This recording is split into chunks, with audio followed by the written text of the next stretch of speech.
Shalom. Apa kabar pejuang Kristus? Apa kabar pejuang Kristus? Puji Tuhan. Sebelum saya menyampaikan firman Tuhan, izinkan saya mengucapkan selamat hari ulang tahun ke-21 GAB Mojosari. Tadi saya sempat tanya sama Bapak Gembala, itu dihitung sejak kapan? Itu dihitung sejak awal pertama kali ibadah di bawah sinode yang baru Gereja Allah Baik. Di mana? Masih ada ingat? Berarti jujur saya lupa. Tapi ternyata jemaat banyak yang ingat. Karena saya hanya ingat bagaimana perasaan ibadah perdana pada saat itu yang saya ingat. Tapi puji Tuhan, 21 tahun sudah. Seperti yang saya pilih ucapan di mana di bawahnya tertulis Mazmur 91. Walau 1000 rebah di sisi kiriku dan 10.000 di sebelah kananku, tapi itu tidak akan menimpaku. Itulah iman kita. Karena apa? Karena Tuhan selalu menyertai kita. Bukan kebetulan hari ini juga terjadi pergantian pemerintahan. Sebentar lagi mungkin akan ditabiskan, bukan ditabiskan, dilantik. Kalau pendeta tabiskan, dilantik. Tapi kita jangan khawatir. Presiden, pemimpin negara boleh berganti beberapa kali. Tetapi raja kita yang kita sembah jangan pernah berganti. Siapa namanya? Tuhan Yesus Kristus yang berdaulat atas hidup kita. Amin. Saudara, saya akan melanjutkan tema minggu yang lalu yang judulnya adalah waspadalah terhadap ketamakan akan kekayaan. Yang lalu saya belum sempat untuk memberikan dasar apa saya membawakan tema ini dan alasannya. Ada dasar dan dua alasan saya sampaikan. Dasarnya adalah, coba kita buka di Markus 14 ayat 38.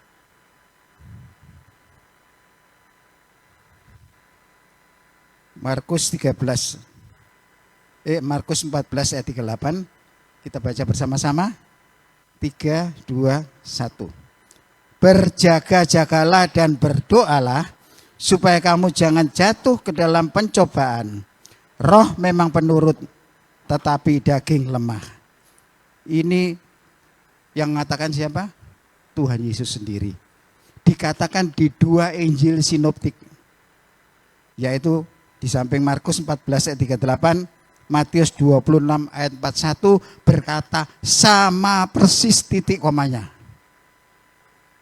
Ini luar biasa. Kenapa? Markus dan Matius beda latar belakang. Markus itu adalah keponakan Barnabas. Pak Nosin ngomong. Markus itu keponakan Barnabas. Tetapi dia itu muridnya Petrus. Yang satu Matius. Siapa dia? Pemungut cukai. Beda latar belakang. Perkataannya sama persis. Benar-benar itu dari Tuhan.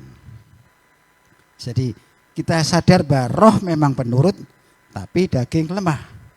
Karena itu ada dua alasan kenapa saya sampaikan. Yang pertama, saya tahu bahwa jemaat di sini tidak ada yang tamak, atau juga tidak ada yang mau disebut tamak. Tapi yang namanya godaan akan ketamaan itu bisa menyerang setiap waktu dan bisa menjatuhkan kita. Contohnya masih ingat dulu ada acara di RCTI, saya masih ingat. Yang dipimpin oleh si bandit. Dia mengatakan satu penggalan kalimat yang tepat sekali. Kejahatan itu bukan karena ada niat. Tidak selalu karena ada niat untuk berbuat jahat. Tetapi karena ada kesempatan. Tamak itu belum tentu ada niat kita untuk tamak.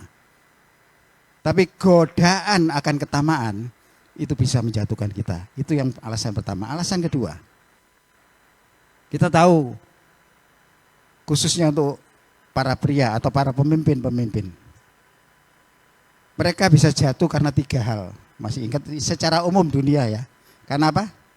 Tahta, harta, wanita. Itu dunia. Tapi untuk para pelayan Tuhan, semuanya, termasuk pendeta, gembala, song leader, singer, semuanya jatuhnya karena apa? 2. Bukan saya yang memberi definisi sendiri. Saya ini dari seorang hamba Tuhan senior yang pernah omong-omong sama saya. Hamba Tuhan ini bukan juga dari kota besar, tapi dia pelayanannya di desa dan dia punya pos PI di kota. Dia mengatakan hamba Tuhan jatuhnya karena 2. 1 sama harta. Yang kedua perselingkuhan. Jangan wanita tok. Pria juga bisa. Wanita selingkuh dengan pria juga bisa. Apa enggak ada? Hamba Tuhan wanita yang selingkuh dengan pria enggak ada? Ada. Tapi kalau saya tarik garis lagi di antara survei mana lebih banyak? Kalau untuk para hamba Tuhan jauh lebih banyak karena harta. Itu alasan saya. Sehingga saya menyampaikan tema itu yang saya bagi dalam 2 bagian besar. Supaya kita tidak tamak, kita harus memiliki pemahaman terhadap ketamaan. Yang sudah kita bahas 1 bulan yang lalu, yaitu yang mengatakan bahwa kekayaan itu tidak akan pernah bisa memberikan rasa cukup. Sehingga jangan terus mengejar kekayaan tanpa memiliki rasa cukup. Boleh mengejar kekayaan, tapi tetap harus ada rasa cukup. Yang kedua, saya sebutkan waktu itu, kekayaan itu tidak kekal. Jadi jangan berharap sepenuhnya, jangan bergantung sepenuhnya pada kekayaan. Yang ketiga, kekayaan itu rentan terhadap dosa. Sehingga harus selalu diwaspadai. Itu yang lalu. Kita akan menginjak kedua, yaitu sikap kita terhadap kekayaan. Sikap kita terhadap kekayaan. Kita buka sekarang kembali di 1 Timotius 6 ayat 10 sampai 19. Kalau yang dulu itu ayat 5 sampai ayat 10. Sekarang kita akan membaca bagian keduanya, yaitu di 1 Timotius pasal 6 ayat 10 sampai 19. Saya undang jemaat baik berdiri, kita akan baca secara bergantian. Saya akan bacakan ayat 10 dan selanjutnya bergantian sampai terakhir kita baca bersama-sama. 1 Timotius pasal 6 ayat 10.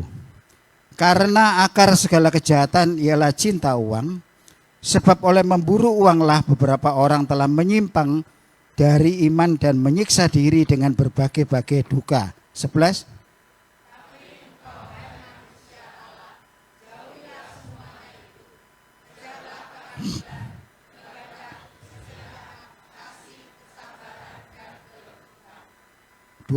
Bertandinglah dalam pertandingan iman yang benar dan rebutlah hidup yang kekal. Untuk itulah engkau telah dipanggil dan telah engkau ikrarkan ikrar yang benar di depan banyak saksi. 13.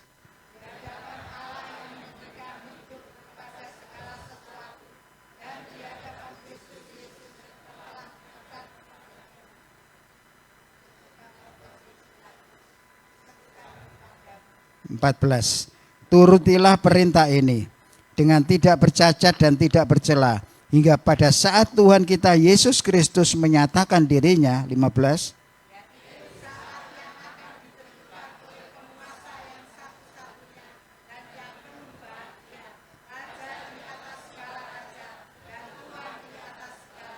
16, dialah satu-satunya yang tidak takluk kepada maut, bersemayam dalam terang yang tak terhampiri. Seorang pun tak pernah melihat dia, dan memang manusia tidak dapat melihat dia.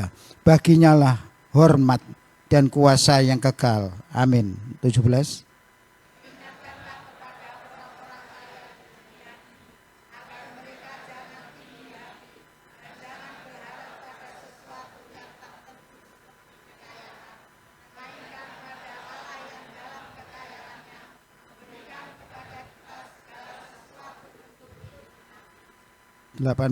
Peringatkanlah agar mereka itu berbuat baik, menjadi kaya dalam kebajikan, suka memberi dan membagi. 19 sama-sama.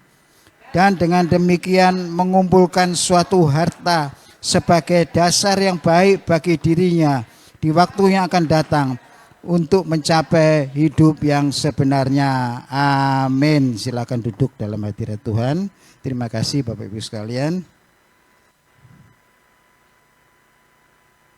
Kita sudah baca ayat per ayat, yang intinya dari semua ayat itu adalah bagaimana kita menyikapi kekayaan. Kita bisa menyikapi kekayaan kalau kita memahami arti kekayaan. Kalau kita belum paham tentang kekayaan, kita akan salah menyikapi kekayaan. Dan itu yang sering terjadi. Kita sudah pelajari bagaimana pemahaman tentang kekayaan. Sekarang kita akan bagaimana sikap yang baik, yang benar di hadapan Tuhan terhadap kekayaan. Seperti yang sudah saya bahas tadi, bahwa sikap seseorang terhadap sesuatu ditentukan oleh pemahamannya. Kita bisa bersikap itu ditentukan oleh pemahaman pikiran kita. Karena kita juga sering bisa salah sikap karena pemahaman kita terhadap sesuatu itu keliru. Demikian juga sebaliknya. Bila pandangan kita benar akan makna kekayaan, maka kita pun akan bersikap benar terhadap kekayaan itu. Langkah pertama, supaya kita ini bagaimana sikap kita terhadap kekayaan. Langkah pertama adalah jangan cinta uang. Kalau kita lihat dari ayat 10 tadi, karena akar segala kejahatan ialah cinta uang, sebab oleh memburu uanglah beberapa orang telah menyimpang dari iman dan menyiksa dirinya dengan berbagai-bagai duka. Tetapi engkau, hai manusia Allah, jauhilah semuanya itu. Kejarlah keadilan, ibadah, kesetiaan, kasih, kesabaran, dan kelembutan. Saudara mungkin tanya, ini sekedar pengetahuan homiletika. Jadi bukan berarti kalau kita mengambil ayat, itu tidak boleh beda perikop, bukan. Saudara perlu tahu bahwa perikop itu dibuat sekitar tahun 1600, saya tidak tahu tepatnya, oleh orang untuk memudahkan, supaya bisa dibedakan konteksnya. Tapi yang mendasari firman Tuhan yang lebih utama lagi adalah latar belakangnya. Konteksnya berbedanya, yang di atas tadi adalah pemahaman tentang kekayaan, yang selanjutnya ini adalah sikap terhadap kekayaan. Perhatikan kata tetapi engkau di ayat 11 ya, dikatakan di sini tetapi engkau, hai manusia Allah. Ini luar biasa ya. Paulus menyebut kita ini manusia Allah. Setahu saya tulisan sebutan manusia Allah cuma satu, ya di ayat ini. Bahasa Yunani saya sudah lupa, saya pernah bahas tapi ini sudah lupa. Tapi yang dimaksud manusia Allah ini bukan kita ini Allah. Manusia Allah adalah manusia di mana Allah berdiam dan berkuasa di dalam dirinya. Sehingga dikatakan manusia Allah. Kata tetapi engkau itu dikontraskan dengan ayat sebelumnya yang dikatakan sebab oleh memburu uanglah beberapa orang telah menyimpang. Beberapa orang. Tahu yang dimaksud beberapa orang di sini? Beberapa orang yang dimaksud di sini adalah orang-orang di luar sana, tempat di mana Timotius itu melayani. Dikatakan di sana, tetapi engkau. Jadi kita ini tidak boleh sama dengan mereka, yang di mana mereka itu memburu uang. Memburu uang karena apa? Karena mereka cinta uang. Dilihat ya, dikatakan di sana beberapa orang yang mencintai uang, bahkan ia menegaskan untuk menjauhinya semua itu. Karena orang kalau cinta uang itu bisa menyiksa dirinya sendiri. Karena apa? Karena diperbudak oleh uang. Kita bisa lihat orang kadang-kadang bekerja itu ya sampai tidak tahu waktu. Bahasa Jawanya sikil digawe ndak sih guys, salto. Tiap hari salto untuk cari uang. Setelah sudah cari uang susah-susah, uangnya terkumpul, yang tersisa adalah apa? Penyakit. Terus untuk apa? Cukup? Cukup untuk berobat? Hasil yang dia cari selama itu? Gak cukup. Habis, bahkan belum tentu sembuh. Makanya dikatakan jangan cinta uang. Dan jangan mau diperbudak oleh uang. Memang saya katakan gak munafik, kita semua butuh uang. Tapi uang tetap bukanlah segala-galanya. Bagaimana kita bisa mengatur uang itu? Kita jangan hidup yang bersifat hedonisme.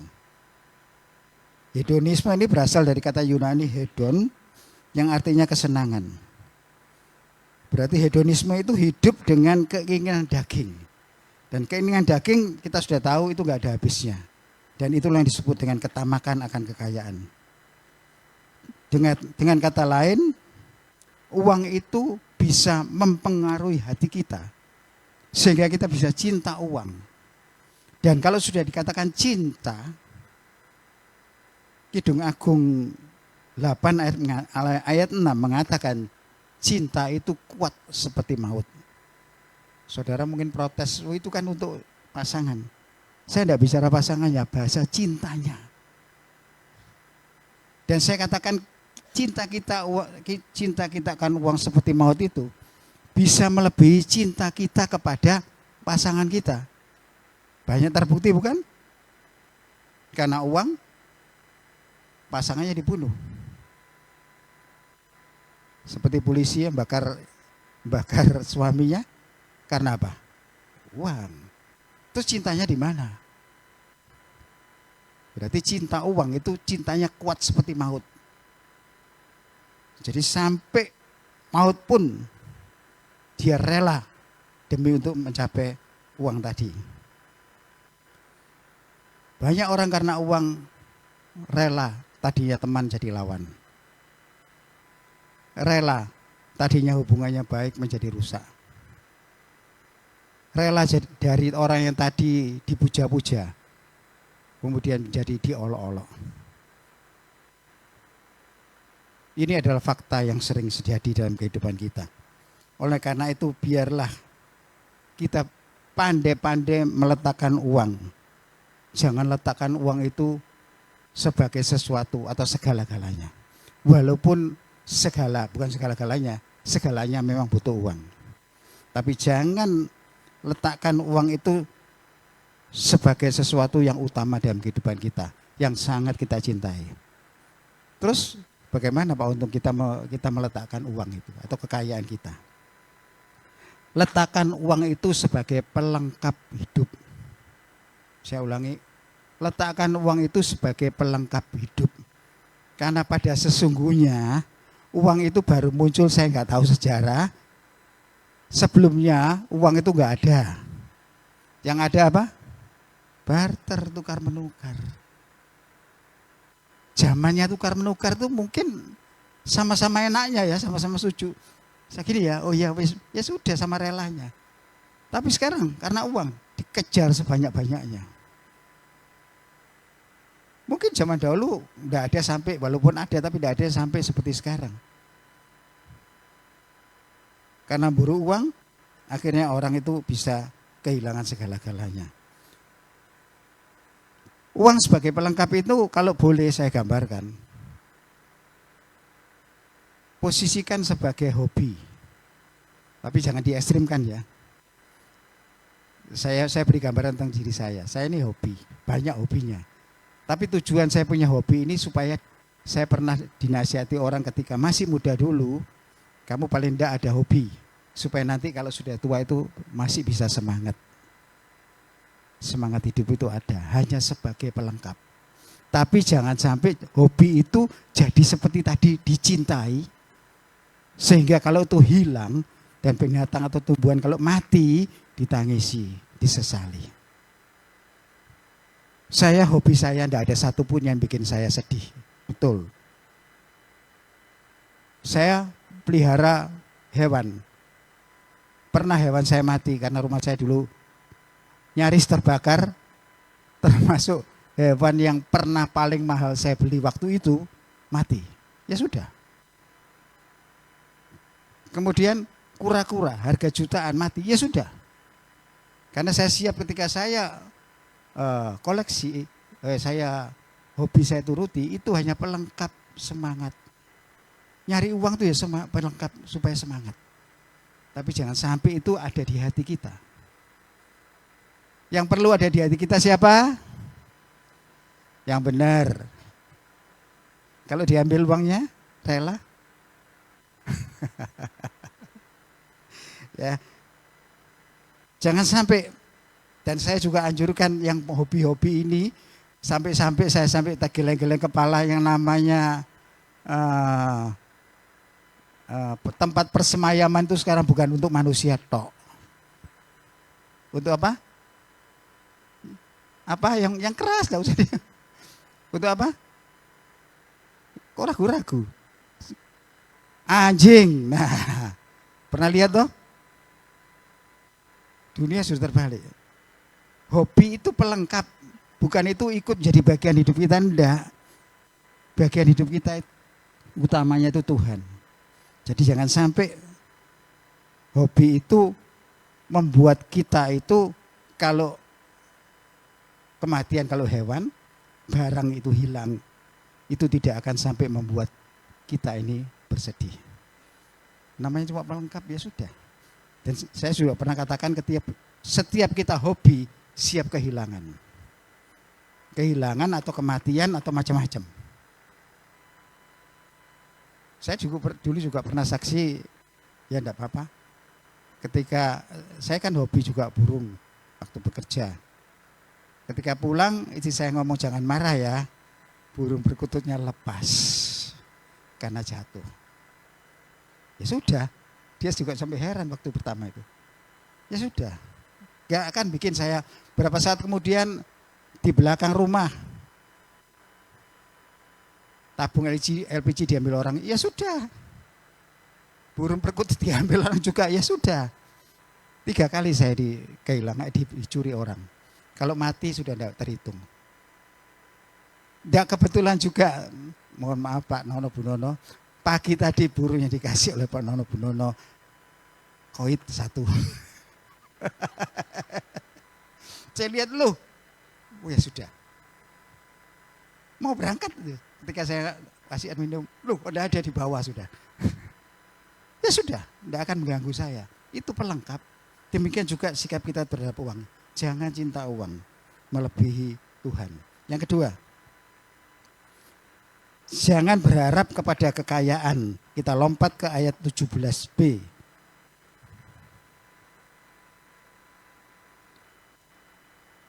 Mulai 17 saja. Peringatkan kepada orang-orang kaya di dunia ini. Saya garis bawahi, bukan hanya orang kaya. Cuma khususnya dikatakan peringatkanlah kepada orang-orang kaya di dunia ini agar mereka jangan tinggi hati dan jangan berharap pada sesuatu yang tidak tentu seperti kekayaan, melainkan pada Allah yang dalam kekayaannya memberikan pada kita segala sesuatu untuk dinikmati. Paulus mengatakan pada Timotius bahwa pengharapan kita jangan digantungkan pada kekayaan. Orang mengumpulkan kekayaan harta sebanyak mungkin dengan harapan akan bisa menjamin kehidupannya. Enggak salah. Tapi lagi-lagi katakan itu pelengkap. Jadi sehingga kalau itu sudah cukup, kita sadar dengan usia kita sudah masuki usia-usia senja, mbok jangan terus tamak. Kejar uang terus sampai kesehatannya terganggu, sampai akhirnya sakit, ya tidak bisa menikmati. Tapi berharaplah terus kepada Tuhan. Karena berharap pada sesuatu yang tidak pasti berisiko akan kecewa dan putus asa. Berharaplah kepada sesuatu yang pasti. Saya tegaskan lagi, sesuatu yang pasti di dunia ini cuma satu, tidak ada lagi. Selain berharapnya itu hanya kepada Tuhan, itu pasti. Kalau toh kita tidak terpenuhi di bumi, di dalam kehidupan kita yang dengan daging ini, kita akan terpenuhi di surga. Pilih mana? Yang sementara atau yang kekal?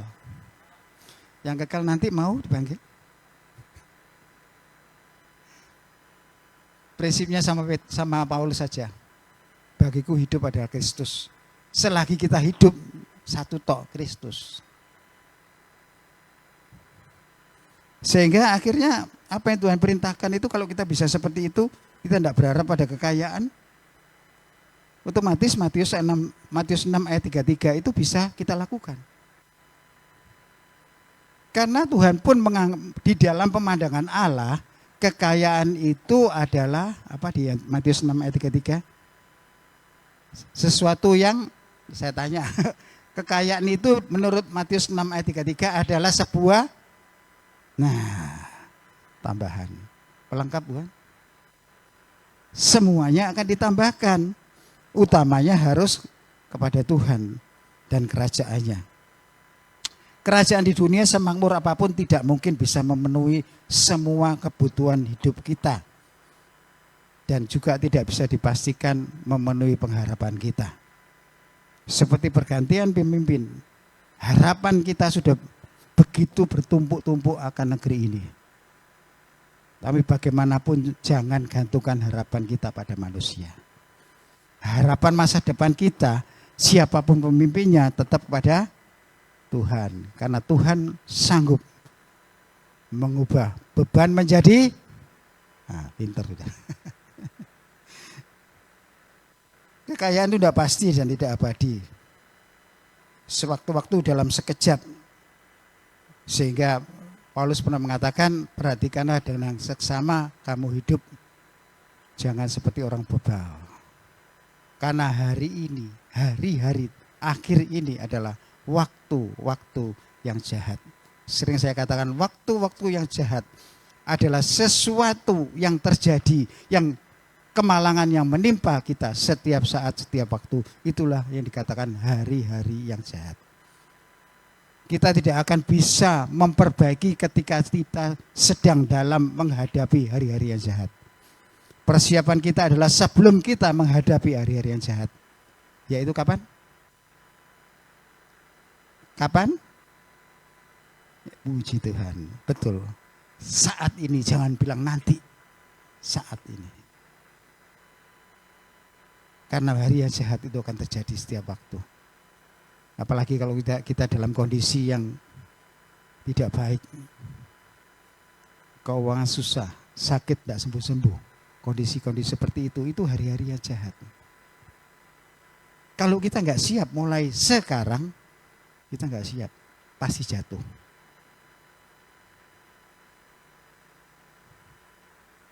Sebab dikatakan di dalam Amsal 10 ayat 22 ayat terkenal mengatakan apa? Berkat Tuhanlah yang menjadikan kita kaya, susah payah tidak menambahinya. Jadi setiap kali ada berkat, perhatikan itu berkat Tuhan atau bukan. Kalau bukan berkat Tuhan, atau saya katakan tadi saya lupa nyinggung, kalau kita menerima sesuatu yang bukan hak kita, itu ketamaan. Setuju? Dapat sesuatu yang bukan hak kita, itu ketamaan. Saya jadi ingat tentang teman saya bekerja di EA dulu, almarhum. Dia itu bangga cerita sama saya, dia itu sering kalau membayar atau membeli apa pada seseorang yang kembaliannya itu keliru lebih dan dia senangnya bukan main. Bangga diceritakan.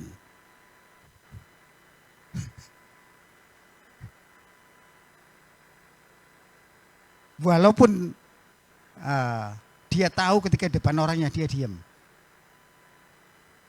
Kita sebagai anak Tuhan jangan seperti itu. Saya katakan itu sudah sebuah ketamaan. Kalau dalam diri saudara, makanya tadi saya katakan gak ada seorang pun dari saudara semua mau disebut tamak. Dan saya yakin juga enggak. Tapi godaan terhadap ketamaan seperti itu contohnya. Sampai di rumah kita nggak tahu, loh uangnya lebih. Apa yang saudara lakukan? Apa yang saudara lakukan? Apa? Ya sudah, bukan salah saya kok. Ya gitu. Kembalikan. Saya nggak bisa ngomong. Makanya kalau terima kembalian kan mesti suruh hitung. Terima, misalnya belinya di Pasir Putih sana, sampai rumah baru tahu. Ya kita tidak usah konyol untuk itu dibalikan ke sana. Tapi saya katakan jangan terima uang itu. Berikan kepada orang yang kekurangan. Ya memang kita tidak konyol terus ke sana, enggak. Kalau bukan hak kita, ini nguji diri kita ini tamak enggak? Saya pun sering diuji loh yang seperti ini. Sampai terakhir saya nggak mau saksikan, cuma yang seperti itu bukan hak saya. Satu hal yang saya mau ngomong tapi saya sungkan. Yang saya tahu akan terjadi dan yang sudah dulu terjadi. Mohon maaf kalau tersinggung sebelumnya. Sekarang itu marak dengan menjelang pilkada. Sudah ada yang didatangi? Pernah didatangi? Ada yang belum, ada yang sudah, betul. Saya sudah. Juga pilkada, pilpres yang lalu sudah. Maaf sekali lagi, maaf kalau saya tanya, kalau saudara dikasih. Ya nanti tolong solusi. Saudara terima? Maaf, ini menyinggung. Cuma saya akan buka mata rohani kita. Perhatikan prinsipnya. Sesuatu yang bukan hak kita, kita terima. Itu adalah ketamaan. Karena dia memberi, bukan karena dia memberi dengan kasih. Memberi dengan ada udang di balik.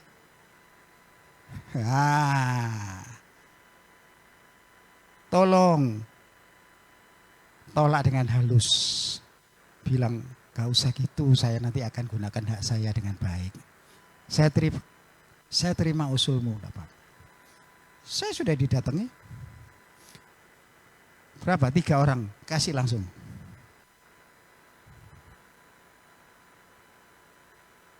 Mohon maaf sekali lagi, coba pikirkan yang dalam. Saudara punya alasan, saya tidak minta kok dikasih, itu berkat. Saya tanya, berkat? Itu berkat? Bukan. Dan itu tidak akan bisa menambah kekayaan. Tidak akan bisa.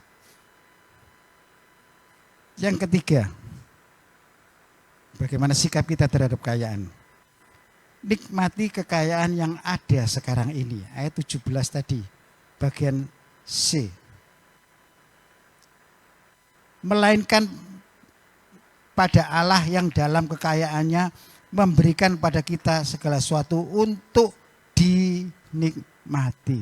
Tuhan memberikan kita segala sesuatu untuk dinikmati. Manusia memberikan pada kita untuk balas jasa kadang-kadang. Tapi Tuhan berikan kita ini untuk dinikmati. Kalau kita punya berkat Tuhan yang dari Tuhan ini, itu bisa dinikmati dan disyukuri seberapapun besarnya. Hidup yang indah dan menyenangkan adalah ketika kita bisa mensyukuri hidup yang sedang kita nikmati saat ini. Ketika saya sering menghadapi istri saya sakit, doa saya berubah akhir-akhir ini. Yang pertama, Tuhan terima kasih atas nafsu makan yang Engkau berikan hingga saat ini. bisa menikmati. Saya bayangkan isi saya ketika levernya diserang, makan aja mual. Seenak apapun gak bisa menikmati. Bahkan sekarang pun makannya juga harus teratur semua. Cermin bagi saya. Pokok kita bisa menikmati seberapa kecil berkat Tuhan itu. Itulah sebetulnya sebuah kebahagiaan dan hidup itu adalah indah. Ketika kita memiliki kekayaan yang melimpah, namun tidak bisa menikmati, udah semuanya ada, tapi kita masih, mohon maaf, begitu pelitnya. Megang uang mau ini sayang, itu sayang. Itu adalah merupakan suatu hal yang, maaf, konyol dan menyedihkan. Karena kita pikir, sudah pikir, kalau kita saat ini, hari ini dipanggil, apa kita bawa itu semua? Kan enggak. Selagi kita bisa nikmati, tapi bukan dengan dinikmati dengan gaya hedon seperti tadi, bukan. Secukupnya. Atau rasa cukup seperti di poin 2 tadi. Bukan. Nanti ada. Jadi seperti kita harus menikmati itu dengan rasa cukup. Dan itu ada suatu keadaan yang paling membahagiakan.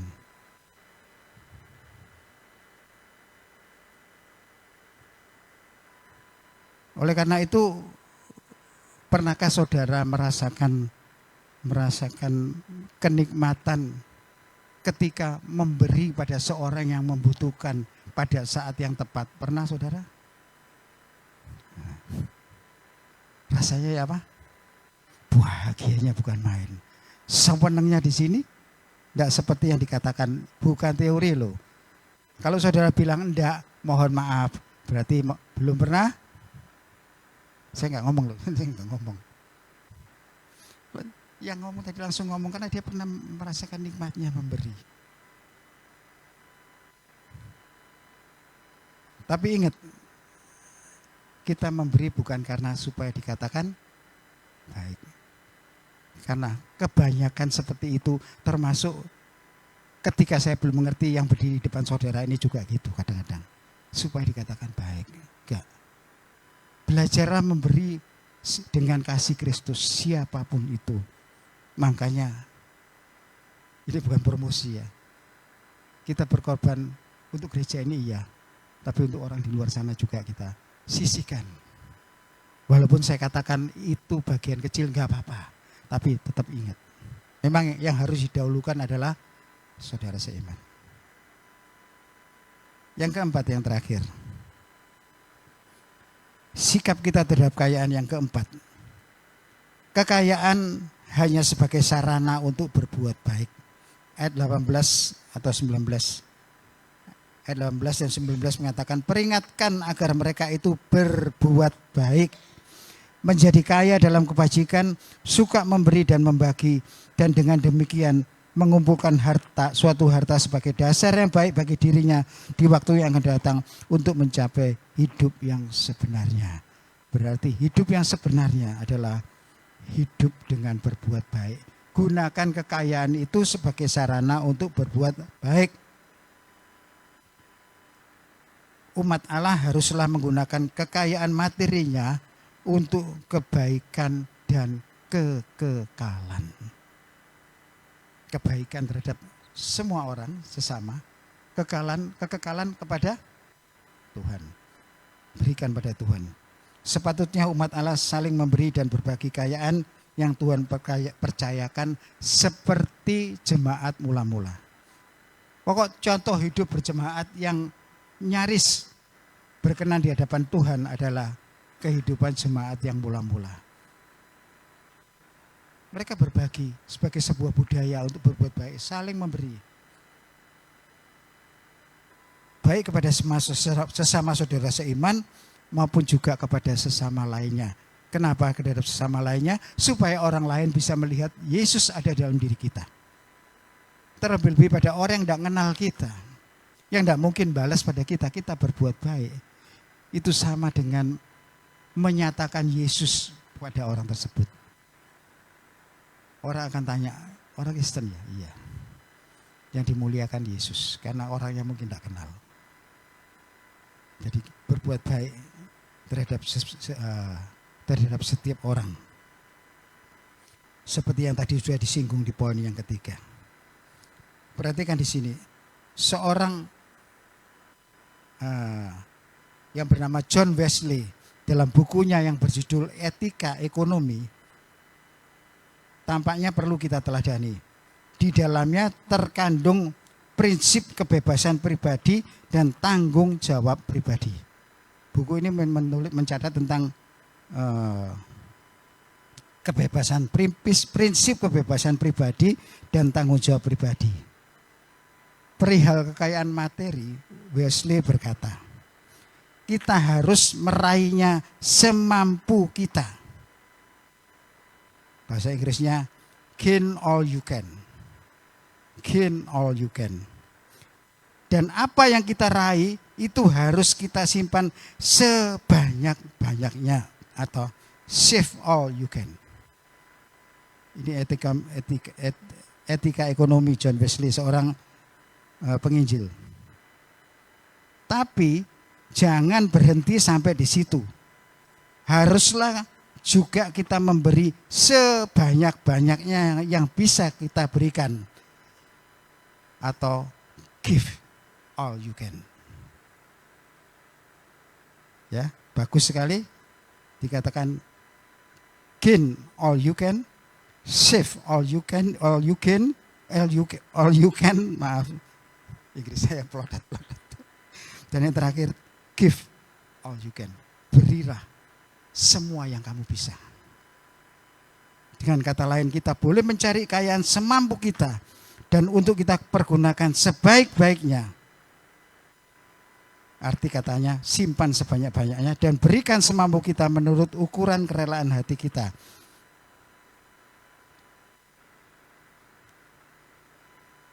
Kita bisa melihat banyak contoh di dunia ini. Sekali lagi saya katakan, ketika saya mempersiapkan sesuatu, Tuhan selalu memberi peneguhan. Ketika saya membahas pemahaman tentang kekayaan, hari Jumat, saudara kembar saya Untung Haryono datang enggak ya? Enggak.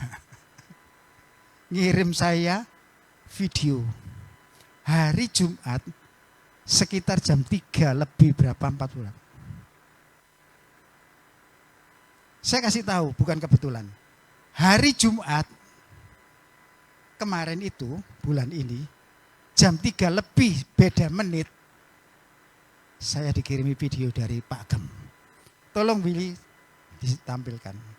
Sebagai penutup supaya tidak bosan dengan saya, lihat aja video sebagai penutup. Luar biasa, perlu ditiru walaupun.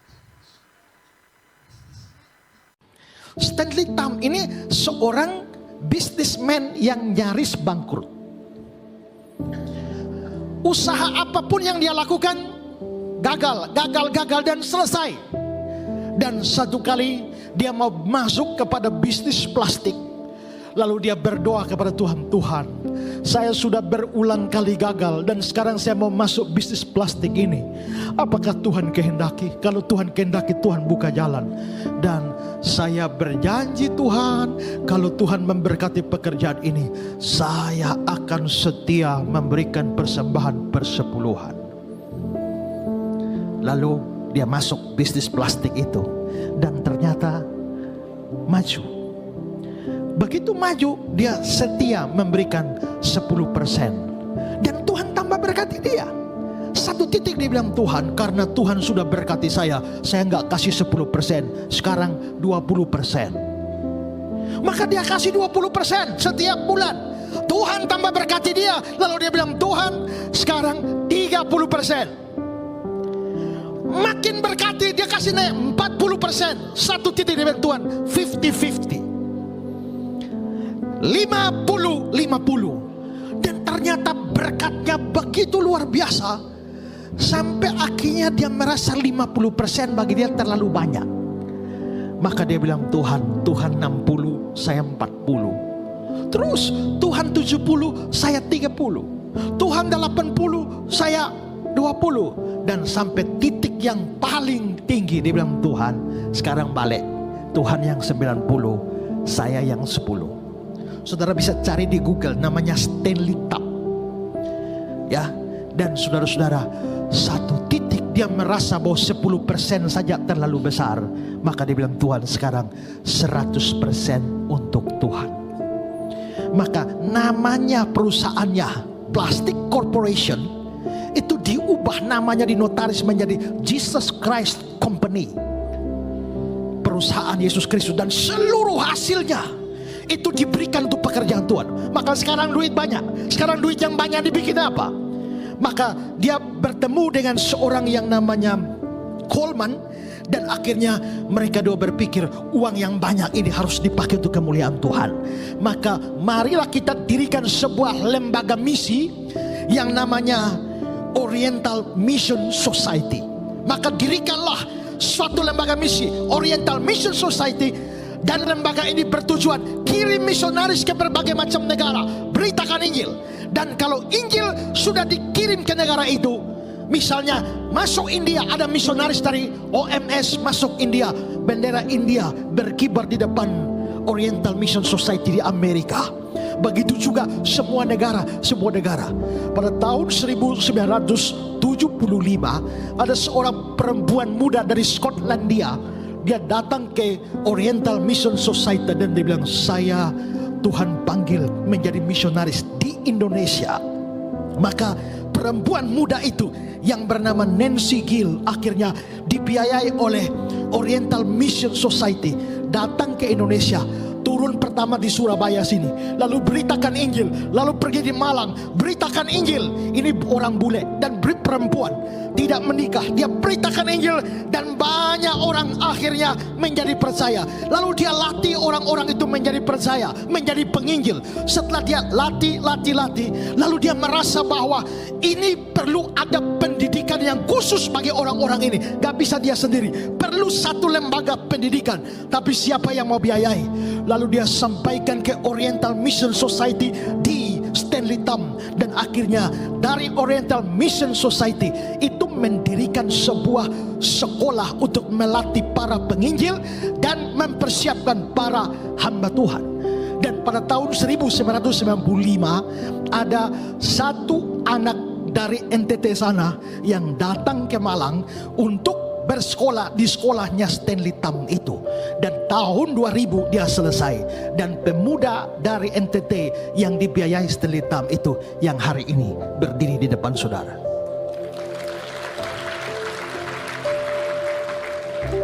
Saudara boleh cari di Google tentang Stanley Tam. Bagaimana dia bilang, God, Tuhan itu adalah, kalau saya tidak salah kalimatnya, Tuhan adalah pemilik bisnisku. Nah, itu berarti di situ orang itu kerja, tapi yang dia pikirkan bagaimana dengan uangnya dia memuliakan Tuhan. Saya hari ini beritakan Injil di mana-mana dan berapa banyak orang diberkati dengan pelayanan saya. Tapi semua itu tidak terlepas dari seorang Stanley Tam yang mulai belajar pakai uangnya untuk kemuliaan Tuhan. Jika engkau makan, minum atau lakukan apapun, lakukan itu untuk kemuliaan Tuhan. Kalau tidak ada, saudara sedang melakukan dosa Babel. Amin.